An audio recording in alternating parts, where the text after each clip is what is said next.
And I want to tell you why, you know. If the devil can use him aggressively, then I want you to know God could use me aggressively. Confusion is because for years, these guys have organized a mass organized effort to slander my name behind the scenes. So every time I say something, you're just seeing my part because their part is behind the scene. But I want you to know I'm up for it. I'm up for it. I'm anointed for it. Why do you think T.D. Jakes was at Puff Daddy's birthday party? If Jakes was at a Diddy party, there could only be two reasons. Money or sex. That's all that happens at Diddy parties.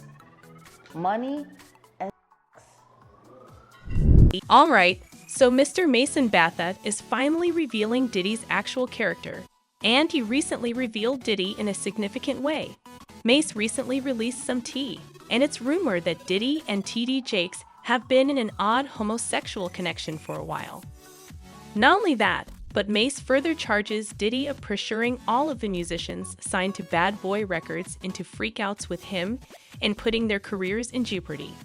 Mace has expressed a great deal, and the drama has escalated. How much money do you think I owe this guy? One album, and then he became a fake pastor and went and conned people, and then y'all gonna let him throw dirt on the God's name? It appears that certain Bad Boy Records musicians are beginning to speak out against Diddy and you, so come on in and hop in as soon as possible. Not that they have anything positive to say about him. Diddy, after all, is well known for mistreating his Bad Boy musicians. He either underpaid them or didn't pay them at all in many of the situations. There have been a lot of discussions over the treatment of his artists. For example, Tanya Blount has disclosed that Diddy made her record between 50 and 60 songs that she didn't really enjoy, after which she was fired as an artist and her album was shelved. It gets worse though, since she says she attempted suicide because she was so angry that her music was not being acknowledged. Since I was able to support and care for my family at the time, that was the hardest choice I had to make. It was really challenging. I was devastated by it. It did, in fact. I had negative ideas when I went to therapy and even tried to end my own life. I was under a 72-hour watch in a hospital in Dallas. I consumed medication. This is it. I've decided. My son was doing well. There would have been someone to look after him. I simply gave up. And do you recall the nightclub shooting in 1999 that featured Diddy and his girlfriend at the time, Jennifer Lopez? And do you guys recall when Diddy was facing jail time after being charged with a few crimes related to that incident? The accusations were eventually dropped, but it turns out that this was only possible because Diddy had let Shine, one of his artists who was present at the club, take the fall for him. Diddy allegedly bought witnesses to testify against Shine during the trial, according to his former security. Those people were testifying, they were brought to Puff first, saying that what they saw against Shine and what they saw Shine do. The DA didn't even know those people existed. You understand what I'm saying? Shine said it himself, y'all. Folks, the crazy thing about this is that Shine was later released by Bad Boy Records while he was incarcerated. In a 2020 interview, Shine added more proof that Diddy had deceived him, claiming that Puff had shown regret. When we met in Paris, he did express regret to me for that. He acknowledged that he could have handled it more skillfully, but he felt a lot of pressure from the attorneys to blame me. There are numerous accounts surfacing lately regarding the mistreatment he inflicted on his artists, but that's a tale for another time. However, it should come as no surprise that not a single one of his previous collaborators is supporting him in these legal battles. Several of them, like Mace and Batha, are even coming out against him and revealing the horrible things he made them do. Diddy recently came out to spill his own tea, so it appears that Mace is sick and tired of seeing him act all innocent. He is now asserting that Diddy forced his musicians into freak-offs with him in the past, and that Diddy had a long-term homosexual relationship with Pastor T.D. Jakes. Even though Mace departed Bad Boy Records many years ago, it appears that he still harbors a deep resentment toward Diddy, and that animosity is unlikely to go away anytime soon. To be honest, I can't really hold it against him that he has a grudge because, in addition to leaving horrible boy records under horrible terms, he also apparently did not receive anything. According to him, Diddy went about defaming him in the industry and prevented him from signing with another company. That clarifies why, after leaving Bad Boy, Mace was never able to secure a contract. He never fully returned to the music business. Mace has always maintained that he was not compensated for writing the majority of Diddy's raps in the 1990s. In addition to denying this, Diddy made fun of Mace and branded him a fake pastor who was attempting to mislead people. You know, I did one album with Mace. One album. How much money do you think I owe this guy? One album, and then he became a fake pastor and went and conned people. This alludes to Mace's transition from the entertainment world to the ministry. Mace, however, finds it amusing that Diddy called him a fake pastor, considering that Diddy is close friends with preacher T.D. Jakes, who has been subjected to criticism for being a fake pastor for years. In order to expose Diddy and T.D. Jakes' homosexual liaison, Mace has come out. I want to discuss Mace's thoughts on Diddy returning his artist masters before we go any farther. So recall the huge announcement Diddy made back in September when he returned the publication rights to the songs his musicians had released on his label. He had been the only owner of the publication rights, thus out of the blue, he chose to return them all out of courtesy at the moment. It's all about doing the right thing, he said. I believe that we need to take a hard look at ourselves and go ahead as a society and as an industry. It's about changing the industry that needs reforming in a world that needs reforming, and it's about evolving by setting an example. I do want people to know one thing, which is what I will tell you. It was completed around 2 years ago. Everything has finally been handled. It's not a publicity gimmick or any such thing. Mace claims that Diddy was really pulling a media stunt in order to curry favor with as many people as possible who were aware of his secrets. He was trying to cover all the bases at the time, trying to reach an out-of-court settlement for Cassie's case. However, as previously said, Mace harbored a deep resentment for Diddy and is now coming forward with some quite disturbing revelations. The rumors that Diddy is going to take a lot more people down with him have been circulating ever since Cassie chose to abandon her case.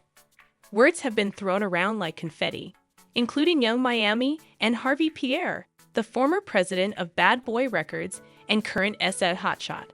However, for some reason, T.D. Jakes, Diddy's best friend and preacher, isn't getting enough attention. T.D. Jakes has recently become the target of partisan hatred because, let's face it, he isn't your normal pastor. He talks about money instead of the typical preachy things, saying that a God is in favor of our making as much money as we can. Since he's spending more time with famous people than the typical churchgoer, it's clear that he's becoming somewhat fixated on the glitz and glamour of celebrity life. Over the past few years, Diddy has emerged as TD's preferred celebrity. People are starting to question if there's more to their connection because it has gotten so close. Given that Diddy has long avoided being linked to homosexuality, speculation about T.D. Jakes being his secret partner was bound to surface, especially in light of T.D. Jakes' suspected involvement in adultery. When T.D. Jakes' son was caught trying to get gay sex from an undercover police officer, rumors about him reached their zenith.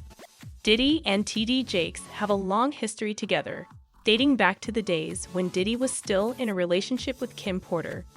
As a matter of fact, T.D. Jakes posted on Instagram after Kim passed away, expressing his family's sympathies and love to Diddy and his entire family during this difficult time of losing Miss Kim Porter. Even though you might be saddened by her absence, remember that many people never experience love like this in their lifetimes. It is a blessing that you have someone to mourn. May the grace of God lead you at this difficult period. Did he ask them to preside at Kim's funeral, even? And he gave in. Yes, they really are that near. Previously, this caused a lot of people to pause because Diddy isn't exactly seen as a nice guy. I don't mean to seem critical, but even prior to the Cassie controversy, There was a lot of discussion over Diddy's dubious activities, particularly during his parties. Since the 1990s, Diddy's parties have been the subject of folklore. Talk of gay SCX and various forms of debauchery have been mentioned. So, what the heck was T.D. Jakes doing at these gatherings all these years long? Jaguar Wright was there, of course, to respond to our inquiries.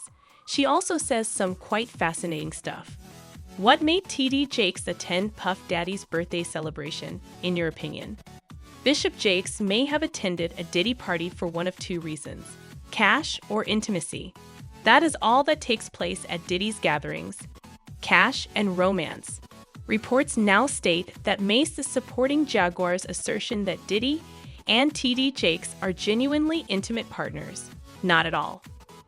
According to insiders, Diddy has been seeing other men, including T.D. Jakes, with whom he likes to get it on, but they have been hidden in plain sight for a long time. Mace added this to his remarks. And let me explain to you why you are aware. I want you to know that God can use me aggressively if the devil can use him in such a way. All right, Mace, I mean really, but hold on, there's more. Recall Cassie's claim that Diddy coerced her into doing freak shows. However, Mace claims that Diddy also allegedly coerced his artist into freak shows, so she wasn't the only one.